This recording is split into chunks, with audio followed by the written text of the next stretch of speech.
ইরানের রাজধানী তেহরানে ভয়াবহ হামলা, ইসরায়েলের সামরিক অভিযানে উত্তাল মধ্যপ্রাচ্য।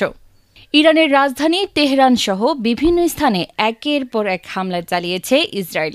শুক্রবার ভোররাতে সংঘটিত হয় এই বিস্তৃত সামরিক অভিযান।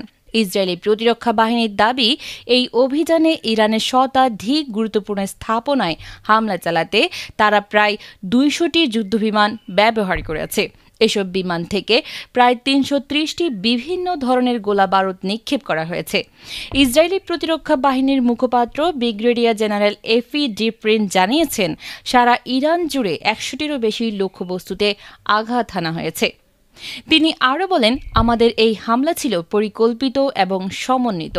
আমাদের পাইলটরা এখনও ইরানের সামরিক ও পারমাণবিক কর্মসূচির বিভিন্ন স্থাপনায় অভিযান চালিয়ে যাচ্ছে। অন্যদিকে ইসরায়েলের এই হামলার পাল্টা জবাব দিতে ইতোমধ্যে পাল্টা আক্রমণ শুরু করেছে ইরান। দেশটি ইসরায়েলের বিভিন্ন স্থাপনার দিকে শতাধিক ড্রোন ছুঁড়েছে।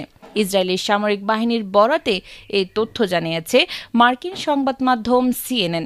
ইরানে চালানো এই হামলার বিষয়ে ইসরায়েলের প্রধানমন্ত্রী বেনিয়ামিন নেতানিয়াহু জানান, তেহরান থেকে প্রায় ২২৫ কিলোমিটার দক্ষিণে অবস্থিত নাতানজ শহরের পারমাণবিক সমৃদ্ধকরণ কেন্দ্রে সরাসরি হামলা চালানো হয়েছে। ইরানের বিজ্ঞানীরা যারা পারমাণবিক বোমা তৈরির কাজে যুক্ত ছিলেন, তাদের লক্ষ্য করে এই অভিযান পরিচালিত হয়েছে বলে জানান তিনি আরও হুঁশিয়ারি দেন, যতদিন প্রয়োজন ততদিন আমাদের এই অভিযান চলবে।